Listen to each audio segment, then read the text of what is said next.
While everybody is moving into their location for this second segment, we invited Senator Dick Durbin to join us today, and he was unable to be here in person, but he did send us this video, which I ask you to pay attention to just for the forum.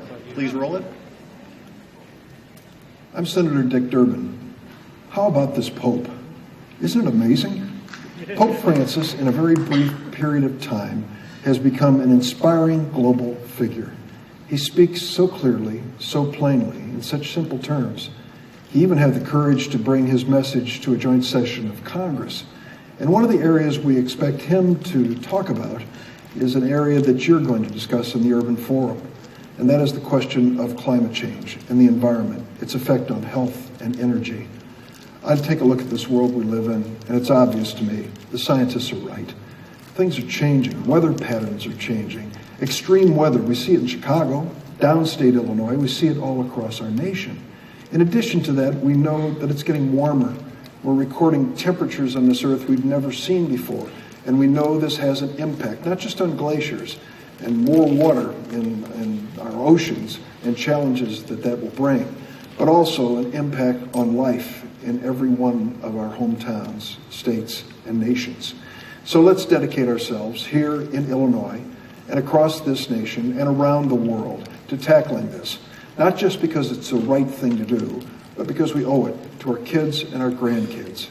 This global climate change is making for a world of new challenges that our kids and grandkids don't have to face if we have the courage and determination to make it better. I'm glad you're going to be addressing these issues at this UIC forum.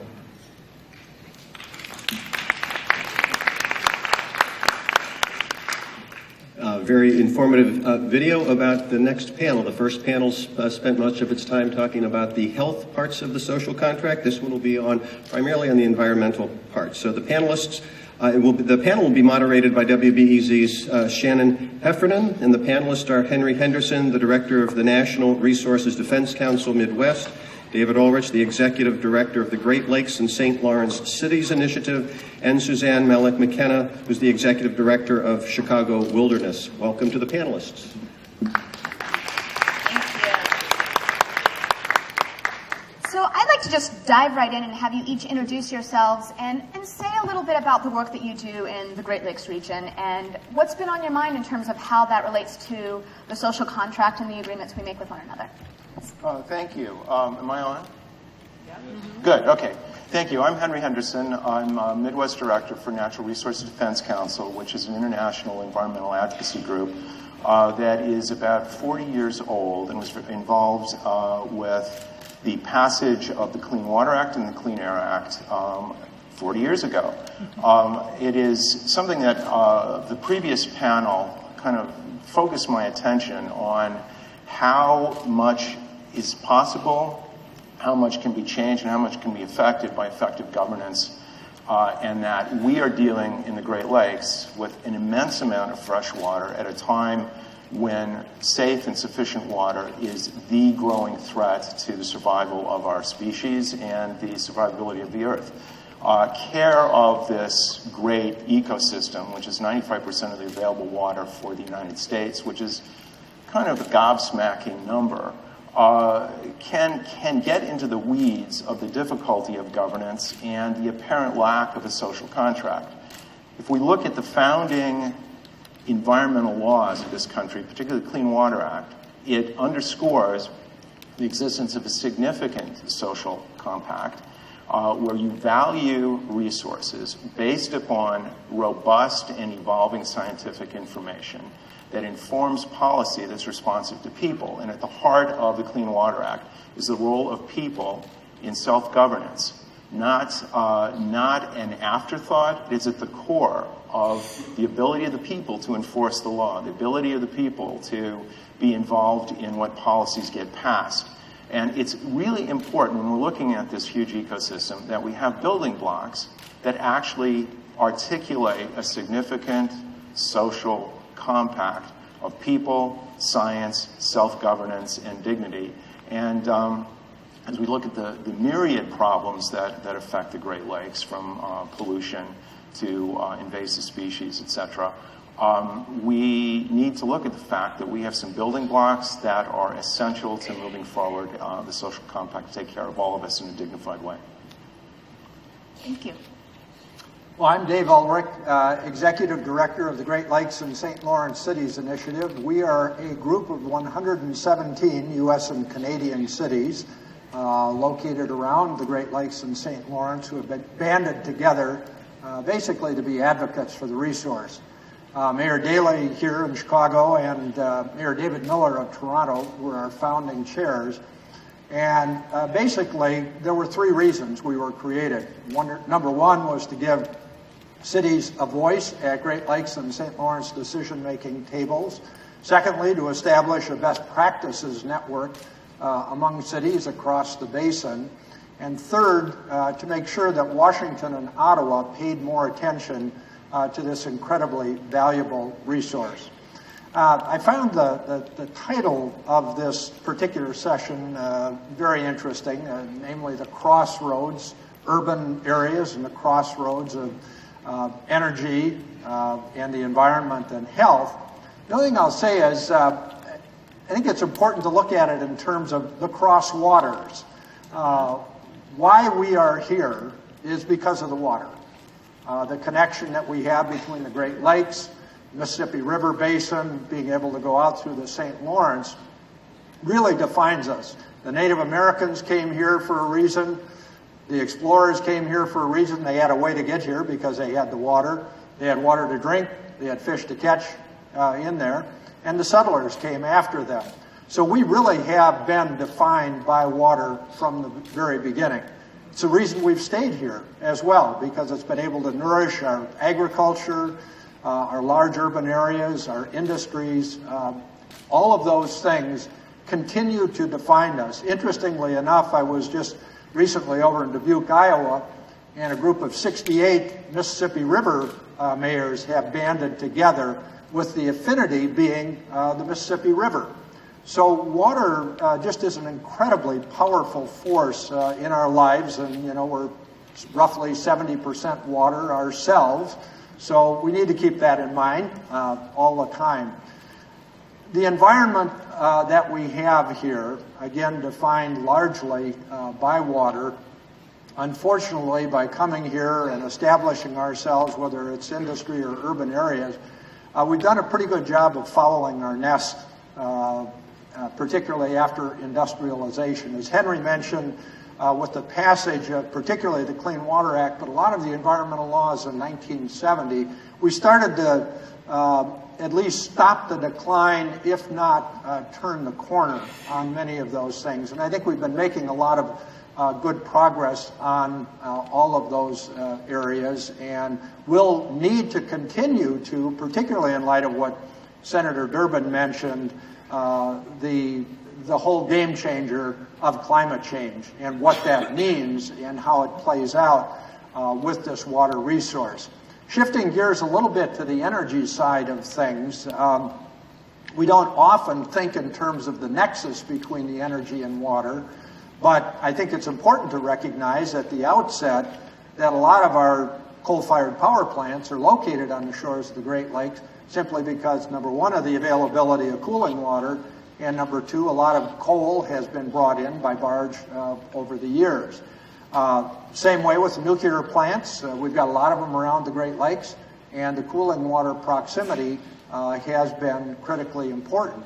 Now, the new dimension that is coming out on this is really the crossroads of rail and pipelines, which are bringing a lot of Western lower-grade crude oil through this region, and between pipeline breaks and train wrecks, we've had some real serious problems that have been developing. Another dimension of this issue that I think we need to look at is the waste material generated from this. There's a lot of hot radioactive waste of the spent fuel that is stored right at the facilities themselves. Even the low and intermediate level waste is collected there at those facilities. The thing that we've got to be concerned about, particularly right now, there's a proposal up in Canada to put a deep geologic repository within 1 kilometer of the shores of Lake Huron. As to the social contract and good public policy, we've raised some real serious questions about that. The Great Lakes area is really home to much wind energy that is being generated now. In terms of health, obviously public water supply is critical.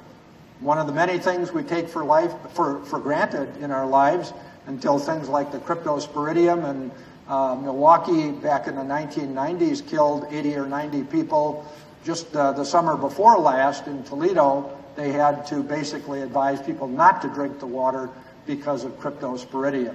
Contamination in fish is another serious issue as well. And beach closings is something that we've dealt with right here in Chicago. So integrating the perspective on all of these things and how we in urban areas relate to this resource and these dynamics, I think are particularly important and will play out in the context of the social contract. Thank you. Suzanne? I'm Suzanne Mallett McKenna. I'm Executive Director of Chicago Wilderness, and I want to start by saying it's really fun to hang out with these two guys. I've known them for many years. Henry was my first boss at the city. Dave was always such a great colleague at US EPA and onwards into this important position he has. And I think as Henry says, they're great Americans. They're great Americans. These people are contributing to a really important, healthy economy and environment. So just wanted to say that. But I'll tell you that when we talk about social contract, I come at it from a slightly different place.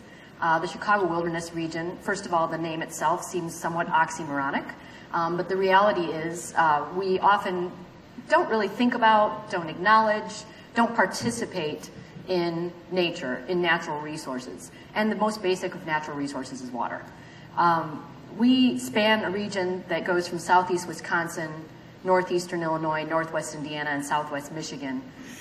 It comprises about 1.9 million acres of potential open space. It comprises 500 plus municipalities, 10 plus million people, and 225 miles of Lake Michigan shoreline. From the ecological perspective, we say, well, the rest of the Chicago region, the Wisconsin region, really isn't part of the Lake Michigan watershed, so are we really connected to it? And it's just completely the wrong way to think about it, because as David was mentioning, all these waters and the connections throughout our region, from all of our highways and our tollways to our railroad easements and the different easements for gas and oil, et cetera, we have this incredible network of greenways and blueways, underutilized or abused. And when we take a look at the issue of water and public health, especially in this region, I don't think we as a region, we as a population really think about our role in the quality of that water and the long-term health of the water and the availability of water. As we know, that 95% of the United States water comes from our Great Lakes. It's 20% of the world's fresh water, an astonishing number that most people in our region, whatever, right? I turn on my tap, life's good, unless there's a drought thing and I can't water my turf, it's really not impacting me that much. And that's a huge disconnect. That's a big problem in this region. And so when I think about social contract, I think that our social contract was never quite signed on the dotted line. I think we've got a draft and we've got lawyers and other people looking at it and negotiating and determining what a social contract really means.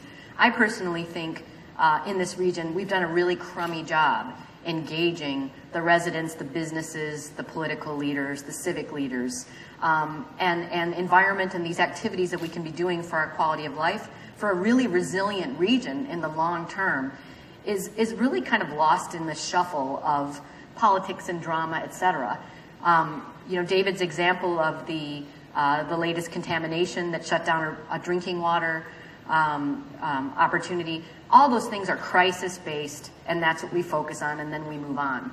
And I think the fact that we haven't connected this to our population in a way that it's imperative in our health, our public health, our quality of life is ridiculous.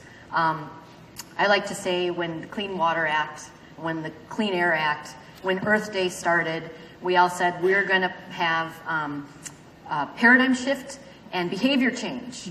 And I say to people, how are we doing so far? When you look at the majority of our population, we're not doing very well. As a matter of fact, it's a very small population that advocates for the work that we're all trying to make happen, and that's a big problem. So we need to figure out how to make that reconnection, how to connect in the first place, make the reconnection, and have people truly understand what their ecosystem is, both the economic, the ecological and social ecosystem, and then the more localized ecosystem in the region and the kind of impact they can have on it, as well as be impacted by a healthier ecosystem based on their actions and their advocacy. You mentioned the issue of engagement being something that's hard here. Often when we engage the general population in conversations about natural resources, we go very quickly to an individual place, right? If we're talking about water, the conversation we're having is turn off your faucets, right? If we're talking about energy, we're having the conversation about drive your car less. Very individual conversations. And it seems that often the public goes quickly to a place of guilt with that, so they don't want to engage in that conversation, or perhaps a place of disempowerment, because those are such small actions. How do we involve the general public in these broader policy conversations that have the potential to create a larger paradigm shift or have a larger impact than these particular individual questions? And open up for any of you. I think that what's been referred to a couple of times about the immensity of the ecosystem we're living with here is it beggars the imagination. It's so large and so immense. And what we have are a series of small governments, small parochial governments dealing with pieces of the ecosystem. I think we're in a situation, and I continue to be in thinking about the previous panel and the Affordable Care Act, where there is a massive transformation through broad governance action to transform the health, welfare, and being of a whole range of people who are outside of the social net and the social compact. The social compact excluded all these people. It continues to do so to some extent. But there was this huge, amazing action by the central government to transform what had been bubbled up in terms of a rethinking of how we as a people take care of each other, how we rise and fall together. I think that we can look at 40 years ago with the Clean Water Act, where there was a wave of transformation. There was awareness by many, many people of the problems that were bewailing and undercutting this ecosystem that we depend upon. And many of us are 70% water. I'm 90% water, just to let you know. And it matters a great deal about how we relate to this ecosystem. But it has become invisible in many respects. And it's something we were talking about in terms of the Clean Water Act is invisible. And it is seen as just something that's floating out there mysteriously that may or may not vex us in our private activities. I mean, the forces of incumbent interest that were in part what David and Suzanne were talking about, of the ability to have access to this amazing commons for personal appropriation, is seen as somehow a right as opposed to an amazing attack upon our shared interests.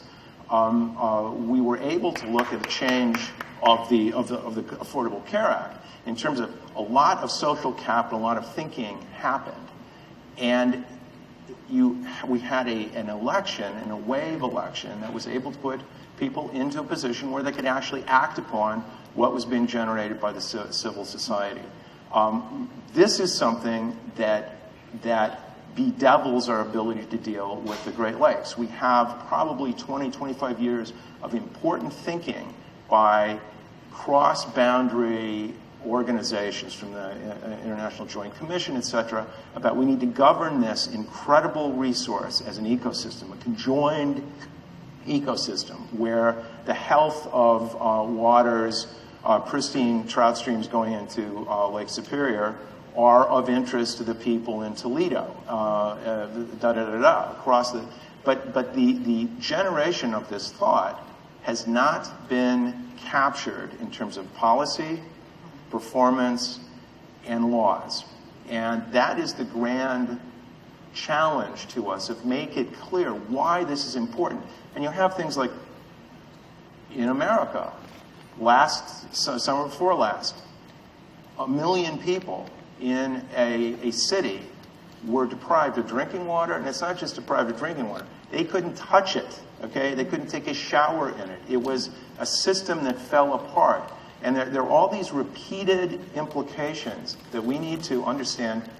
We have a shared interest in order to motivate overcoming these parochial, smaller views about it's just my piece of the Great Lakes as opposed to it is our fate as a people. Just a couple more thoughts on public engagement. We got the environmental movement because a river caught on fire and a lake died. And it was the broad public support and Earth Day that really drove, whether it was a National Environmental Policy Act, Clean Water Act, Clean Air Act, ultimately Superfund, and it was broad public support. I think the reason we're not getting the degree of engagement now that perhaps we should, first of all, we've got to recognize that people have busy and difficult lives, and carving out some time to save the Great Lakes or even Lake Michigan or even the beaches and area in Chicago is, it's a lot to expect of people. We have not done the job that we need to do in explaining what this big resource is all about, and even being able to, in an intelligent fashion, say, is it getting better, worse, or staying the same? I've spent a lot of time over the last 10 years, and people think I'm obsessed with this, and I am, but... Well, they're right then. I know it. They are right, Henry. But you go to the doctor, and going back to the health care, and you start, with temperature and pulse and blood pressure and red blood cell count and stuff like that. Well, we had like 500 indicators of Great Lakes health and well-being. And it's almost impossible to sort through that. What we are trying to do now is getting down to something called the vital signs. And within the next year or so, there will be reports from the U.S. and Canada that try to focus in on 6 particular indicators. I refer to them as the few that tell us the most about the Great Lakes. I mean, there's an infinite number of indicators you can have, but what are the few that tell us the most that really resonate with people? So I think being able to go out and tell an understandable story about what's going on with the Great Lakes, what is the state of the lakes, are they getting better, worse, or staying the same, is critically important. The other thing is the standard talking heads at public hearings and stuff like that, where someone from a federal or state agency gets up and I was a federal bureaucrat for 30 years, so I'm pointing at myself as well. And kind of the blah, blah, blah, blah, blah. Now, people stand up and they have something to say. In the world of, social media and electronic communications, we've got to get much more creative and much better at engaging with the broader public. And I think that can really help shape public policy and then ultimately the social contract. And I have hats off to Suzanne and Chicago Wilderness, because I think particularly in urban areas, we get so disconnected from the natural world. And, my immediate reaction was oxymoron as well. But, I finally got my first ride on Northerly Island, the new bike trails on Sunday. It's magnificent. It is wonderful. And to be able to look at that and see the skyline in the background, it's fantastic. We need more and more and more of that. So here's the problem. Everybody's overwhelmed. Not only with their own day-to-day challenges, but they're overwhelmed with the challenge in its own right of environmental health and what their role can actually be. So we were mentioning a moment ago, turning off the faucet, saving energy, recycling. I personally think those are all wonderful, and that's what people resonate with and say, I'm a great environmentalist. But if you look at our region, and I've spoken to a lot of people, the national stage, the international stage is so very important. But we're a powerful region of really wonderful leaders, both business, civic, environmental, education. And we got to get our own selves together in a way and make use of that power. The problem with those basic things like water, energy, and recycling is we have the cheapest of all of those in this region. So there's no economic impetus, if you will, for people to turn off their water, for people to recycle. Our waste hauling, our waste dumping price is a quarter of what you pay in New Jersey or San Francisco. So you can compost, you can do these things because it saves money, both for the resident, the taxpayer, the municipality, et cetera. We have to go further beyond that. And Dave, you were just mentioning educating, I would say clarifying, I would say resonating, I would say making it relevant to our residents, our businesses, our civic leaders. And I think I saw Terry around here, Terry Mazzini around here somewhere. He likes to give me guff sometimes because I really push for the economic value of nature. And he said, Suzanne, don't forget the ethical. Don't forget the values. I think we need to connect with people where they are and what's important to them. And I think it gets overwhelming for us. Well, people care about jobs. People care about transportation. But it's because we haven't necessarily done a good job linking the value of the types of things we're doing into jobs and into transportation. And part of doing that is in solving some of those challenges. So one of the things we're looking at very closely, we're calling it nature economics. It's oftentimes referred to as ecosystem services. We're working with public health leaders. We're working with finance people. We're working with educators and communicators to say, when you think about the constituency across the Chicago region, across the Chicago Wilderness region, what's going to engage them? And what we know is, based on different populations, they have different needs and interests, and even languages in which they speak. And we're starting an effort called Public Engagement Beyond the Choir, because we got a big choir. Yeah, I think you got altos, sopranos, everybody's here around a lot of consistent issues.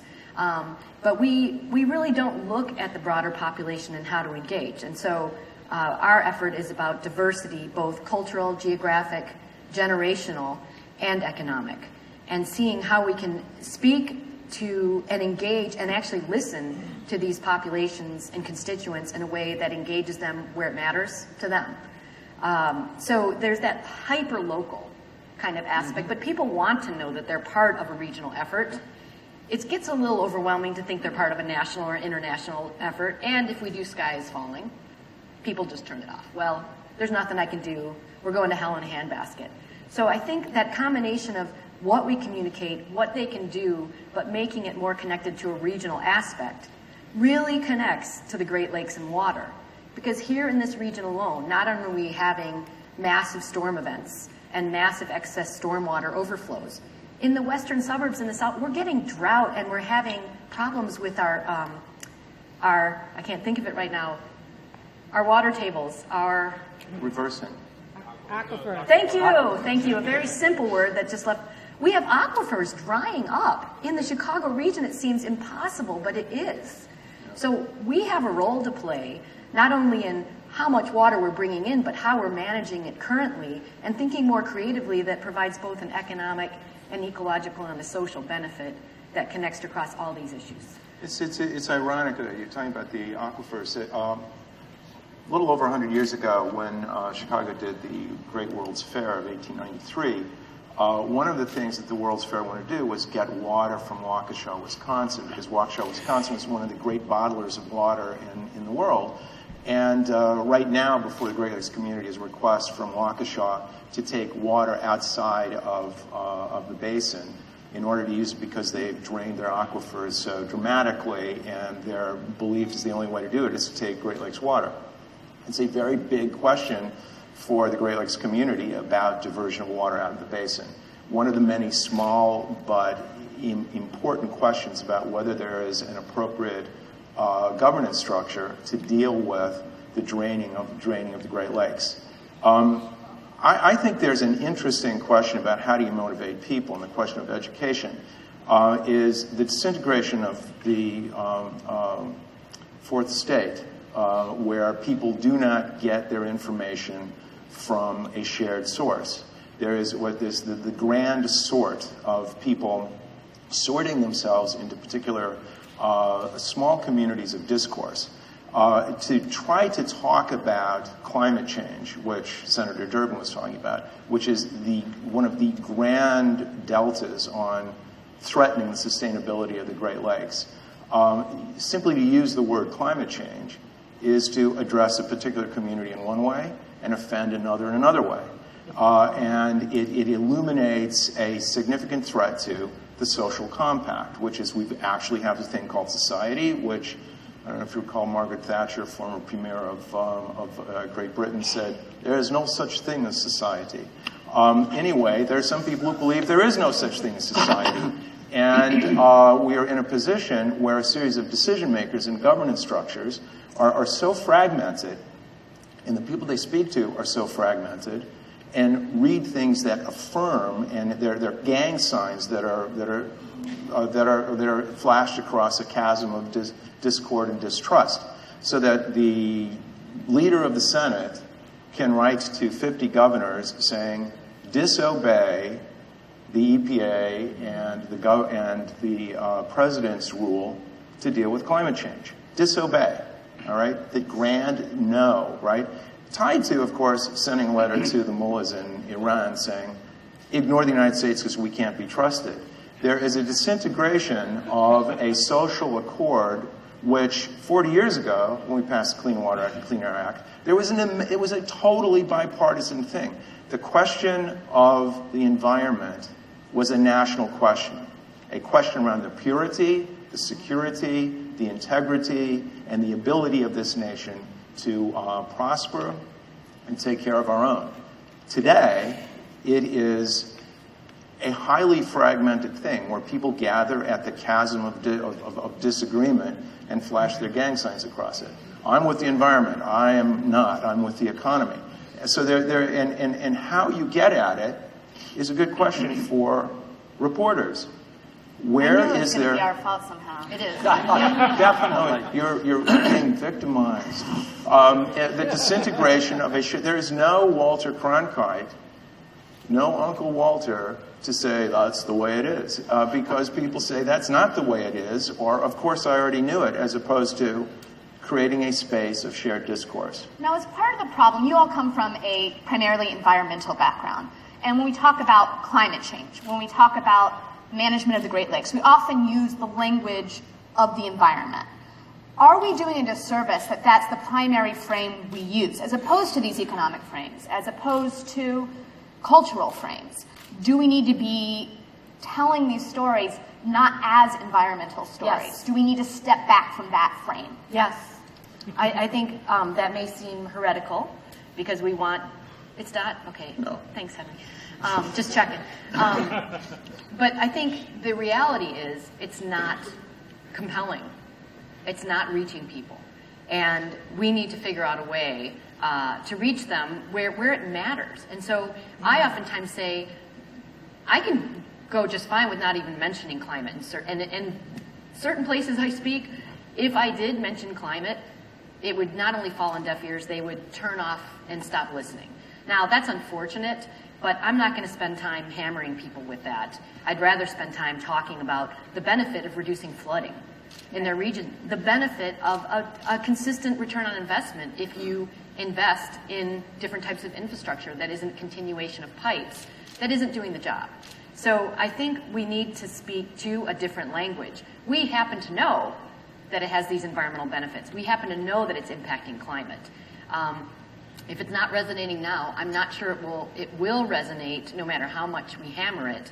I think we need to integrate it into the conversation in a way that people are going to be compelled to act. And I don't think we have to use that vernacular necessarily to engage them. So Well, I'm really interested. just if I can, I agree with that. And we've got plenty of opportunities just within the last week or two. So there are 1,000 homes and I don't know how many thousands and thousands of acres that are burning in California and Washington and Oregon and British Columbia throughout the summer. There are 9 dead people in southern Utah because of a rainstorm there and what happened in connection with that. And, I agree with that. Now, the Pope says that all these environmental things have value in and of themselves. Mm-hmm. Obviously, that isn't persuasive to all of the people. Suzanne, you mentioned the ecosystem services and putting a dollar value. And it's unfortunate that we have to do that, but I agree that being able to put a dollar value on the ecosystem services that are provided by wetlands or whatever. The thing I find interesting about it, it's kind of the flip side of where all of this started, and somehow or another the social contract wasn't working very well at the time, because really up until 1970, all of these environmental costs were effectively externalized on the environment itself and the rest of us who might want to go out and enjoy it, as opposed to, you know, the consumers of the paper or the steel or whatever was a result of the product being made and not built into the cost of the product. So yes, I agree we've got to communicate in these terms, but as soon as you talk about, you know, people dying and homes burning and stuff like that, and, you know, they'll say, well, there you go again, you know, you're exaggerating all of the effects of these things. Thunder Bay, Ontario has just wound up spending $20 to $25 million as a result of a one-day rainstorm 3 years ago. Just kind of putting Humpty Dumpty back together again after one rainstorm that they had up there. And this is happening all over the place. I just want to make it clear, I'm not saying it's only dollars, which in its own right is green, but the public health and welfare and the ethics and values is extremely important, and I think we're doing a pretty terrible job connecting it to public health. As an example, Lake County Department of Public Health now has gotten an agreement to allow doctors to write nature scripts. So people who have cardiac, respiratory, or diabetic conditions are being given prescriptions to take walks in nature with doctors. Research is showing that, of course, you know, different types of ecosystems beyond these more natural endeavors reduces crime, of course, provides cooling, all those different types of things. So it's this combination of things that anybody in a region is going to say, this is what we need to have a healthy region. And it's going to be speaking to different groups about what's going to compel them to act, what's going to compel them to invest. I'm really interested in what you said about how in certain places that you go, using the word climate will immediately shut the conversation. We're at a moment in the Great Lakes where there'll have to be big movements in resilience, right? We're going to have to do some preparation so we'll be resilient to the climate changes that no matter what we do, we already know are coming. And also mitigation measures. So how do you balance between, when you all are out talking to the public, making those connections between what people are actually seeing in their lives, these flooding events, for example, and taking that to the broader conversation of climate change, without alienating them, so you stop mitigation efforts that if you connect it to climate, there's just some public actors aren't going to be able to engage with that because of the political allegiances that they have and what climate means in terms of those political allegiances. How do you all balance that in the way that you speak when you're in public spaces? Well, I just ignore the problem. If they can't see the world as I see it and speak it, use my language, then hell with them. No, in some cases. No, that is not true. Is this on record?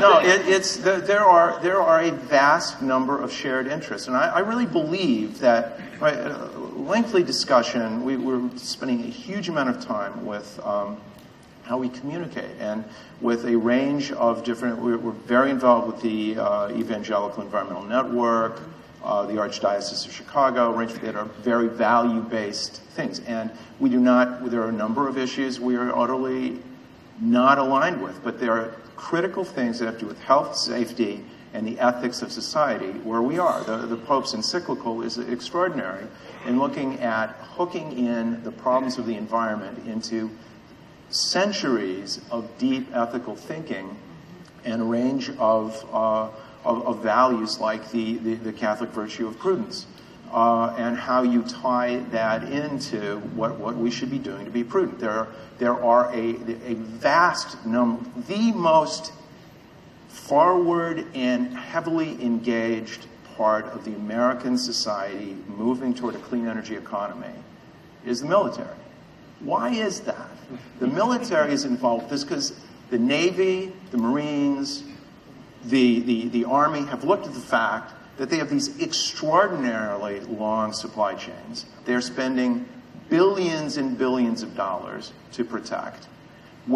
You look at Afghanistan and Iraq, where some of the highest degree of casualty was delivering fossil fuels to forward bases.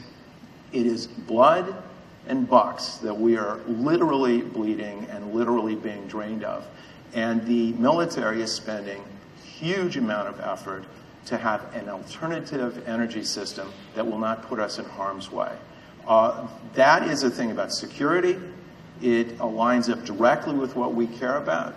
And it is where you have a convergence where the military, the CIA, et cetera, have identified climate change as the delta that dwarfs the exposure of international terrorism in terms of a threat to our security and our future. I believe, in your view of changing some of the language, is that we cannot continue to fetishize a particular way of talking about things. We have a deeply shared interest in addressing these immediate problems, and we can say, like Theodore Roosevelt once said in Chicago, we stand at Armageddon and we battle for the Lord. He did say that here. So there is we need to change. We need to be aware of the fact that some of the way we talk about, conceptualize, and address things, ignore our shared interests and allow a status quo to continue to bleed us of our future. So I want to bring it back a little bit to the Great Lakes region in specific.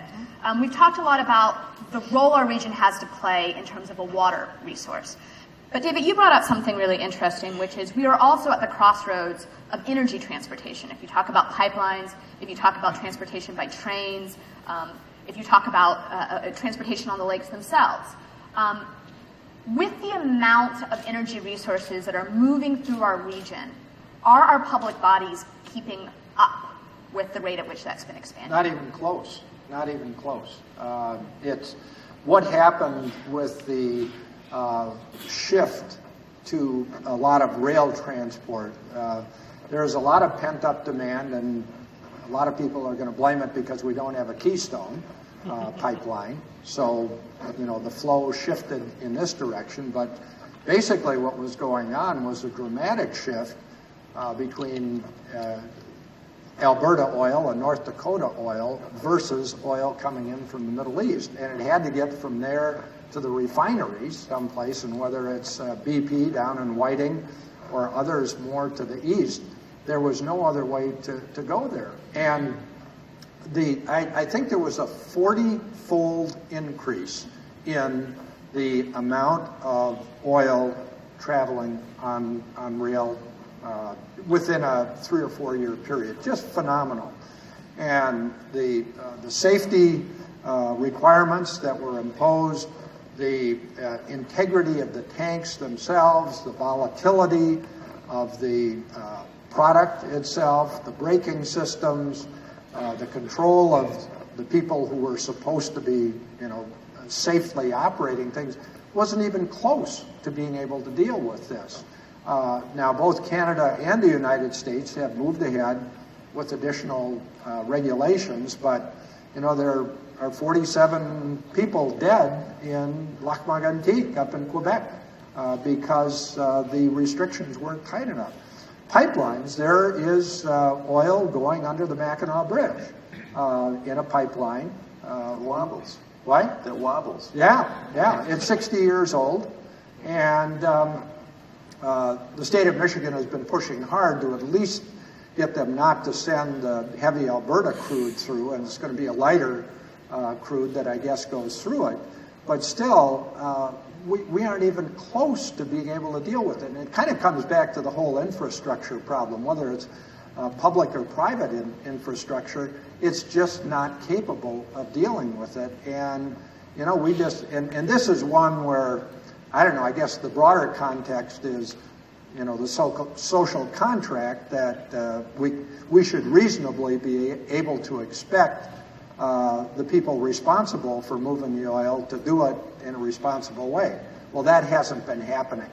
And as a result, I think we do need the tighter regulations. We need a lot tighter enforcement to get to where we need to be on that. But we were not ready for that. Who needs to be doing that? Because we're talking about something that crosses state borders, international borders. So when you say we need to be doing this, The federal governments, the two federal governments need to do it, and the U.S. and Canada have to have consistent approaches to it.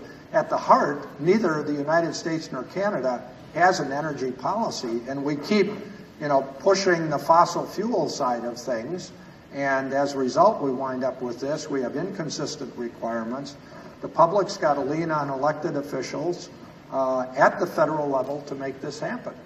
The pipeline is an interesting example, is that, and you look at the debate over the Keystone Pipeline, where to move Alberta crude, which is a very, very filthy crude, and it has to be, in order to extract it, massive amounts of energy is expended to put steam into the ground to make it so you can get it out of the ground.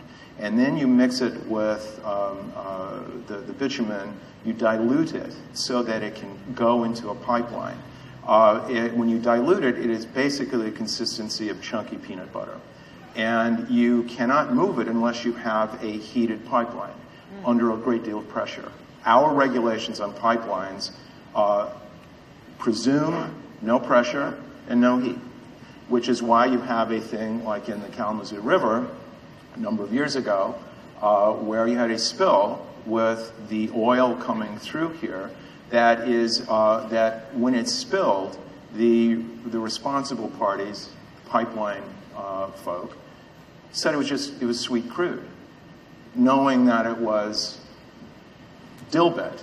And the response by the EPA was premised upon it being sweet crude, which would float on the top of the river, and you could then skim it. Well, this stuff falls to the bottom and does not do that. So the emergency response, which took place long, long after the spill actually occurred, was done with a method and an approach and an expertise utterly incommensurate with what the actual problem was. And it is the largest spill in territorial United States in history. And rather than being, oh my goodness, we have a significant problem dwelling within the constructs of an energy system that we are not regulated to deal with. We don't have the infrastructure to allow and manage, and we don't have the structure to hold people accountable and respond to emergencies, is not visible to a great many people. And these are these points of, we have the stars out there of the issues. We haven't identified what the constellations are that would move us toward a transformation of the way we live. Yeah. And we do not have to live with dirty fossil fuels that are destroying not just the globe, but people's homes. I mean, one of the things we look at resiliency in the flooding, there are parts of this city where, let's say on the west side of Chicago, where you get a storm and their basement fills with untreated sewage. At the same time that untreated sewage goes into the Chicago River, which then can't hold it, so it goes into the Great Lakes. And then it also goes down to contribute to the largest regulated part of nutrients, creating the dead zone in the Gulf of Mexico. But right in people's backyards, in their basements, they have a flood. And a lot of these people do not have an extra $1,000 unbudgeted to deal with that problem. And you end up with sickness, disintegration of their property, and an abandonment of the community. So they're literally underwater, not just metaphysically underwater. So these are things we need to connect together here. I think the Kalamazoo example is excellent because I think it did fly under the radar of so many people. And it's because it wasn't directly in the Great Lakes, right? It was in the just 80 miles away. 80 miles away, but still not there that people kind of think of. And it's an important tributary system that impacted so many things. And it was a localized example that wasn't then brought regionally. And I'm actually going to pose a question to my colleagues here. So here you're talking about really, sounds like terribly funded, under-realized infrastructural development that needs to happen so that kind of thing doesn't happen again. What's the answer to that? You were saying it's at the national level. I mean, I've talked to so many people. People are sick, just sick to death of federal government, a lot of government, period, and I'm not getting behind that drum because I do believe government actually works in a lot of ways. But what is the answer? Is the answer national policy? Or is it siding with potential technologies, number one, that makes that healthy and work functionally, but also focuses on the alternatives to that type of energy? I'm just wondering to you as problem solvers, as strategists, both in the policy, the government, the bi-national aspect, what's going to keep that kind of stuff from happening in addition to pushing for new technologies? I think that the language around the dysfunction of government is in fact a corrosive chemical being poured upon the possibility of a social contract.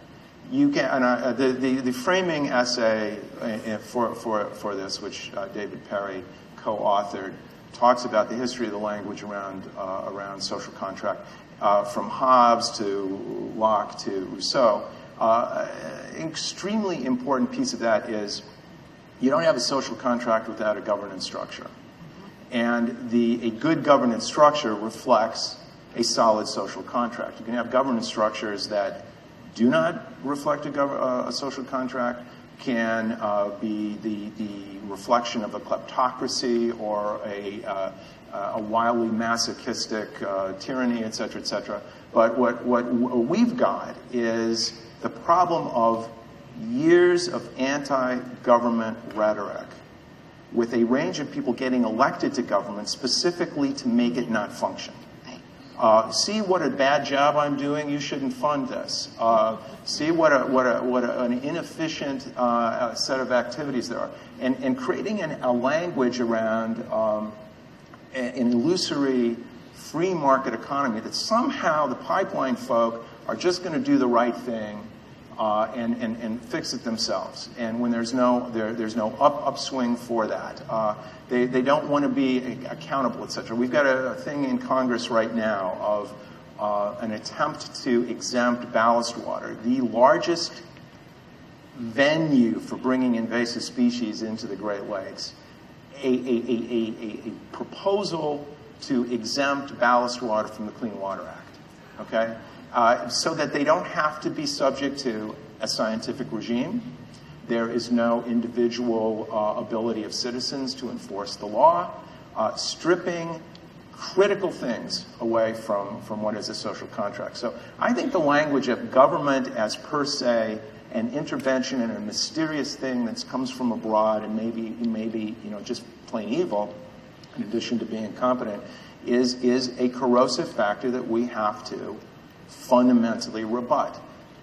That's what I thought was really a great takeaway from, again, going back to the first panel, talking about the impact of the Affordable Care Act. It has transformed the lives of people in a way that is consistent with human dignity and is what a democracy should be doing in order to take care of our own. I'd like to address that a little bit.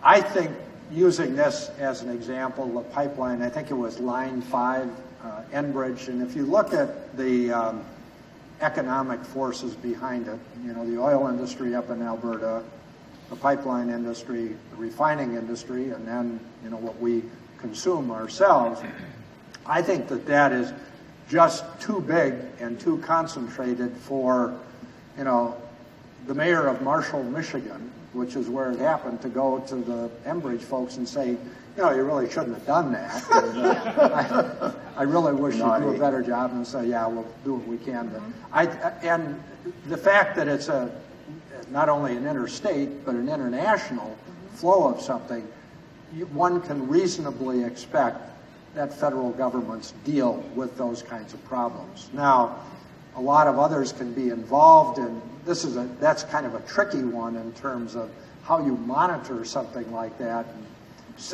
how citizens can keep their eyes on it. You really can't. It's a very difficult thing. Had all of the things under the existing requirements been followed, the problem should not have happened in the first place. There was a long delay between when the spill started and when people were notified. As Henry mentioned, this was a heavy crude that sank rather than floating. That should have been properly addressed. So there are a lot of things that I think, had there been full compliance with all of the requirements, we would have been okay. Now, just dealing with the pipeline under the Mackinac Bridge, Governor Snyder, and I respect what he is trying to do with this, is really holding Enbridge's feet to the fire in terms of dealing with that issue. I don't think it's been dealt with completely and effectively, but again, far more than an organization like ours or, I don't know, Henry's organization can take them to court or whatever. And With reckless good cheer. yeah, and maybe make something happen. So there are certain things that just need to be handled in a federal regulatory with international cooperation and harmonization of requirements between the U.S. and Canada.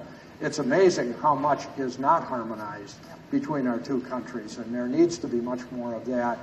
And then at the state and provincial level as well, it's getting a little bit away from the citizen engagement that we talked about before, but this is one where we really need strong laws and regulations. So as such, we've kind of moved to more reactive strategies than proactive, as I think the original acts were intended to do, right? To protect, to go after, those situations of pollution and cleanup, but also proactively keep those types of things from happening. And so the examples we're talking about are all reactions that we had to take as a result of these problems. And I think that's very, very right about strengthening the government's role to actually make those regulations work, to actually enforce them so that they're functional again. Yeah, I agree with that, but then I guess I would step back and go to the social contract issue again.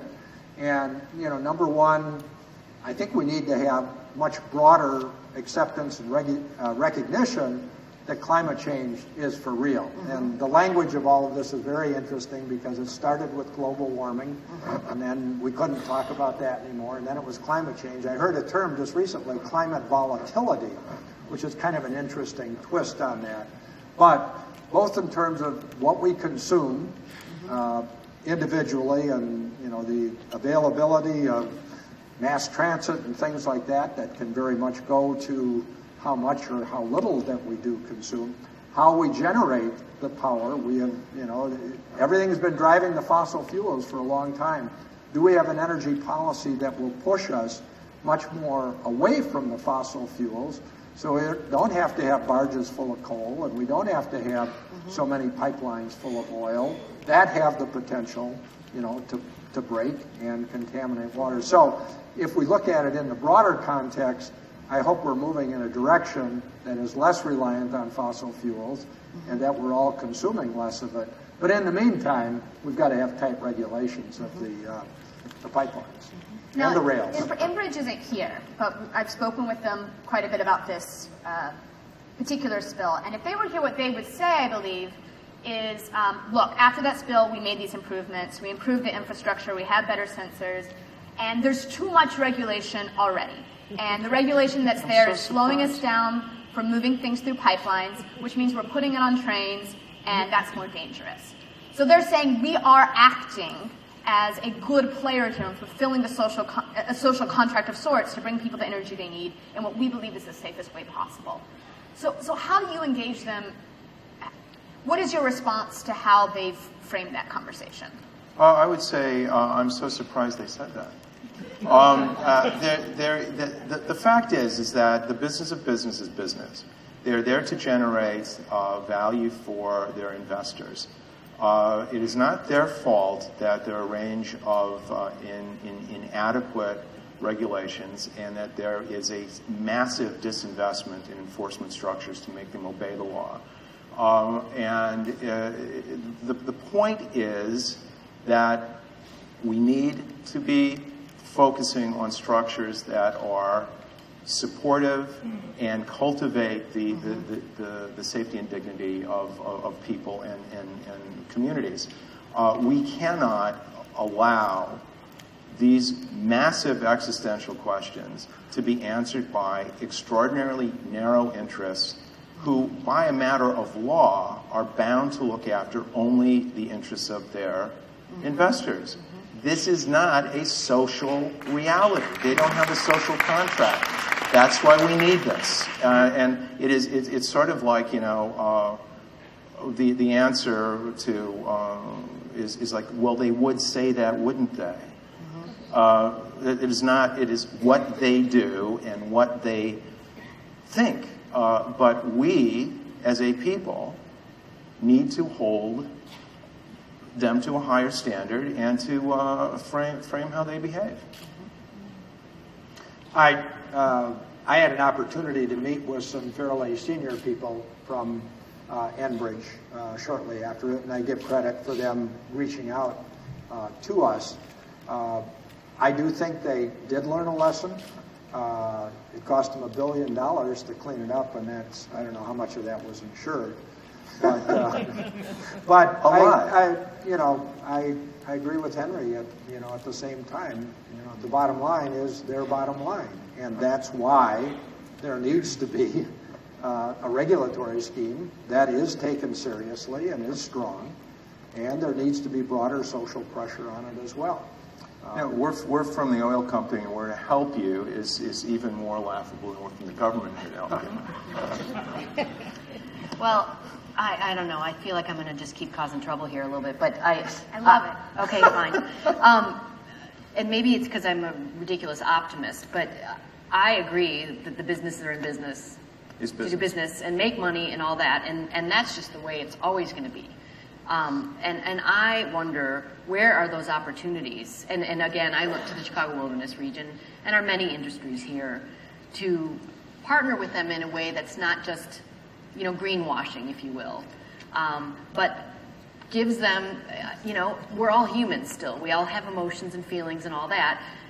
Prop them up a little bit by having them invest more in the region and showing them how that's achieving more than their CSR. Everybody has the community social responsibility reports now, and some of those are good, but they can go much further. How do you do it in such a way that they actually invest in some things? I feel like some of that is that we need to do some of the research. We need to kind of, I hate to say it, but show the way or light the way when it's just not in their, they don't really care, and it's because of their shareholders or what have you. How do you show them that the caring for it is actually going to help their bottom line?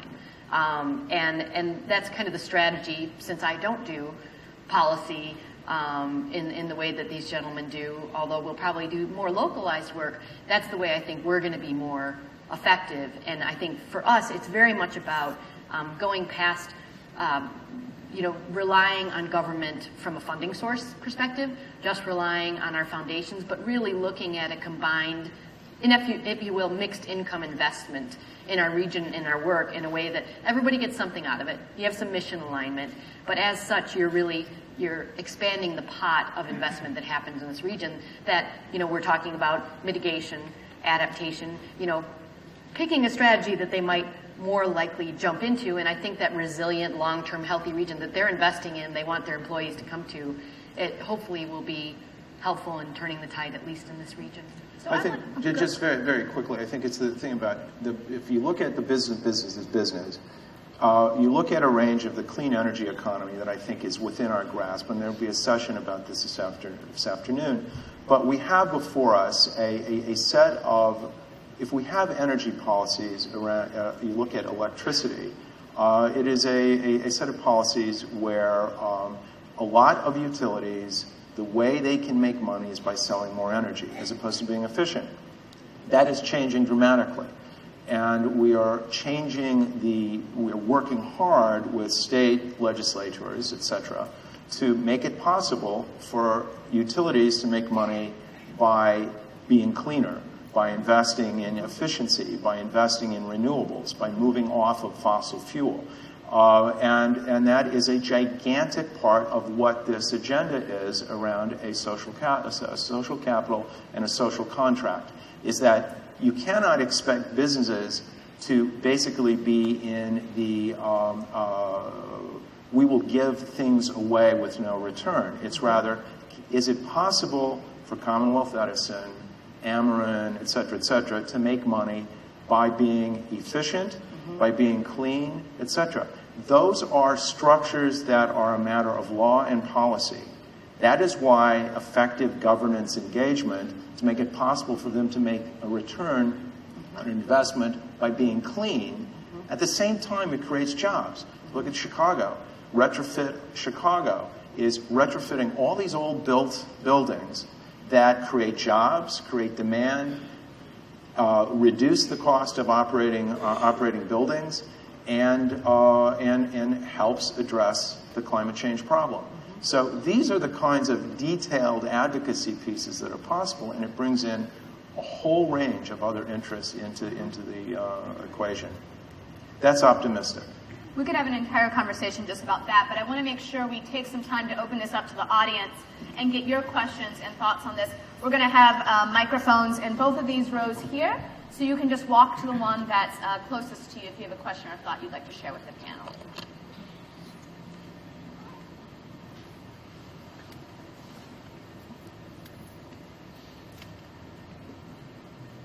Start here. All right. How to say this? We have, since the 70s, had a lot of successes, I think, in terms of cleaner water, cleaner air, especially in this region. To what extent has the success been a deterrent to moving forward?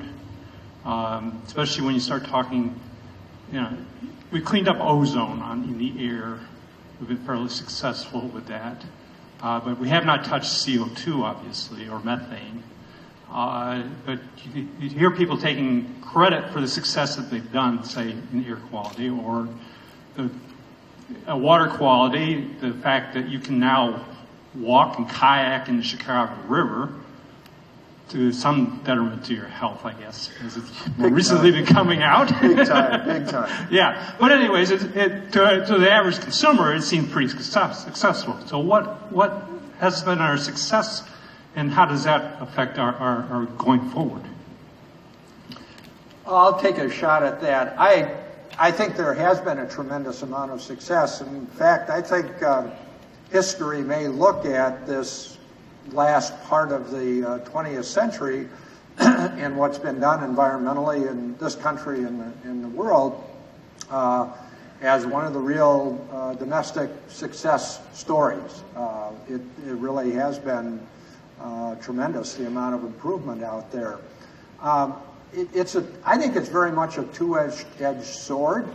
I think to some extent people say, well, that's enough. We've invested a huge amount in it, and we ought to be happy that it's better than it was in 1970. The flip side of that is, I've often described it that we're much better at finding and creating new problems than we are at solving the ones we knew about before or that we know about now. Climate change is massive in terms of what we need to do on a planetary basis, on an individual country basis, on an urban area by urban area basis, on a household by household basis. And I think what's happened is that the challenges have gotten bigger, and we've found more problems. And I do think that successes are important from kind of a psychological standpoint. Say, well, and I have people who say they drive through Northwest Indiana, they said, I can't believe how bad it is. And of course I have to say, you should have seen it before. So it's kind of a two-edged sword, and our challenge is really to use it as kind of a boost for saying, okay, we made this amount of progress before. We got some bigger challenges in front of us, but we can do it. I think it's sometimes as simple as storytelling. Which can often really engage people in it. I'm on this Rivers Commission where we're kind of re-envisioning the Chicago River. Metropolitan Planning Council, Friends of Chicago River are coordinating that. And we had this great conversation about, well, what story do we tell? Do we tell the story of the jungle and Bubbly Creek and then compare to that? Or do we tell the story of how things have cleaned up and go forward? We've gone from 7 species of fish in the river to 72. And make that our new story and go forward. I think it is really about helping people understand that we have made great progress. And as such, it can engage us or energize us to push it a little bit further. I agree. Question over here. Hi, my name is Katie Lindsay. I'm a graduate student in the School of Public Health here at UIC. And I wanted to try and connect some of what the first three speakers spoke about with some of what you all have addressed. Suzanne, you touched on the prescriptions that doctors are now writing to get their patients out and walking and being physically active. And I know these programs have kind of sprung up all over the country, and part of the motivation behind them is the physical activity, but another large driving force behind them is to get people out in nature and exposed to green spaces, because this kind of exposure is shown to ameliorate a myriad of social, emotional, and physical health problems. So I was wondering if you guys could speak to the use of nature and access to nature to address the social determinants of health.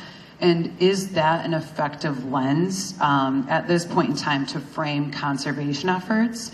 And if not on its own, how can you work in the economic benefits as well in order to kind of impact both conservation efforts but also public health within the United States or in the Chicagoland area? That's a great question. I'm going to dare jump in really quickly. It actually connects to the Healthcare Act that came about and connects back to the ADA. And the Chicago Community Trust just has been hosting, I think it's the 25th anniversary, ADA 25 Americans with Disabilities Act, and looking at the range of health perspectives, right? Physical, cognitive, emotional, and how that all can link. And something that we've been looking at is all those different ways that those range of disabilities can be addressed, can still provide quality of life. I think 10% of United States residents, the public, have some type of disability, and we don't really see it necessarily. So I think that connection, it may not be the economic stuff, other than maybe the Healthcare Act and the proactive prescriptive work, which dramatically reduces emergency type of health, and that's a huge cost. But I think there's a range of ways that can be done. I think we need to, again, look at particular populations, particular ailments, and see how we can address that, and then maybe link it back to the savings that are provided by good public health and just overall healthcare procedures. There's a term I heard, 8 or 10 years ago, and I don't know who coined it, was nature deficit disorder. And kind of an interesting malady that I think was primarily attributed to children, but I think applied much more broadly. And I really do believe that translating getting out into nature, basically just getting off the lounge chair and in front of the TV and out doing something, and your prescription for walks in nature, I think that's fascinating. I would think that if you looked across the entire city of Chicago and you wanted to focus on where people were doing things that probably benefited them the most, you'd have to go along the lakeshore. On any day of the week or on the weekend, the number of people who were out running or walking or swimming or skateboarding or whatever, and just getting some physical exercise and engaging with the broader world. So I do think that these are very closely related, and we can do a much better job in the future of promoting. And we can do the same thing and more along our rivers as well. Yeah. Connecting people to our rivers and the Right. incredible benefits they provide. Yeah, I think I associate with everything that's been said. I think that there's an interesting thing that's not just reinventing it. You look at the heart of Chicago history with the Burnham Plan, for instance, which was, here's this gigantic value of this ecosystem of the Great Lakes, and what do we do to invest in that as not just the health of our individuals, but the social health, and there's a whole equity, diversity, inclusion aspect that drove a central value of public engagement with our resources that transform the nature of the life in the city.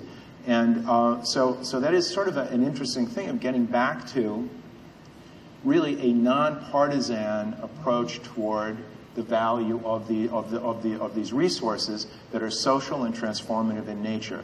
And this was done by almost unreconstructed capitalists at the turn of the 19th, 20th century, of why this is valuable and we all need to invest together. There's a precedent for us to touch. It's a touchstone. So we have time for one more quick question because I will not be held responsible for delaying anybody from their lunch. Right here, let's. Hi. I think the reason for the popularity of the Pope's encyclical, the way that it's spread across the world, is because he addressed environmental issues not as an economic or policy or even scientific issue, but as a moral and ethical one, as an eco-justice issue. And I'm wondering how each of you can address your own constituencies. Is there a moral or ethical language that you would feel comfortable using? Absolutely. I don't think it's an either or, though. I think he's done a tremendous, tremendous service for the planet. And perhaps the biggest thing since Earth Day and what was done at that time in terms of reinforcing the underlying moral issues that are associated with it. I still think that it's necessary to talk sometimes in terms of the economics as well, and you have to adjust it a little bit to different audiences as well. But there have been times when I've fallen back and somewhat tongue-in-cheek about, we're doing God's work, or talking in terms of creation rather than the planet can often be good. I'm not a creationist, though, so understand that. But I think he's added an incredibly important dimension to the discussion because there hasn't been much talked about at the moral level for some time. So that has really elevated that element, and it's very important. There are some great things being done in this region. I would say what the Pope's message and his effort has done is give us permission to speak around those types of frames of morals and ethics and our spirituality, and how important environmental work or regional work or work for resiliency is to those types of efforts as well. So we don't have to be as tongue-in-cheek. We can actually speak to it and have an international voice behind that people are acknowledging no matter their religion. So I think there's a group here called Faith in Place that organizes with many, many different religious institutions here. They're very effective. But I think that's one of the key things. He's allowed us to say it instead of saying it like this. We can actually say it out loud and not be so concerned about backlash as much. Yeah. I think it's Natural Resource Defense Council sees this as the heart of our engagement. And we've got a very, very active wildlife and oceans practice that is aimed at our care and our engagement with other living things. It goes to the heart of what the agenda is. The whole focus on the impact of clean air versus dirty air on children and asthma is essentially a moral, ethical reality. I think that a lot of effort was spent on saying you need to engage the economics because people are mostly interested in jobs, jobs, jobs. And the fact is that it was repeatedly attacked, the environment, as being bad for the economy. And responding by saying it's actually really good for the economy has been an effort that a lot of our organizations have made an effort to do. I think that it creates a real problem in not understanding that, what the basis of economy and ecology, they both share etymological roots.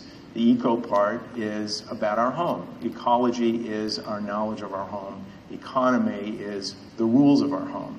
And when we talk about economy, we should be talking about the rules of our home that allow us to live better as a community.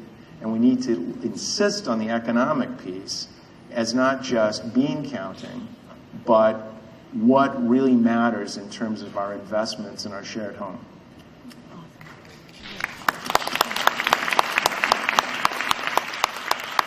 I may be wrong, but I'm never in doubt. On that note, let's wrap up this panel. We'll be serving lunch back behind you there, so enjoy.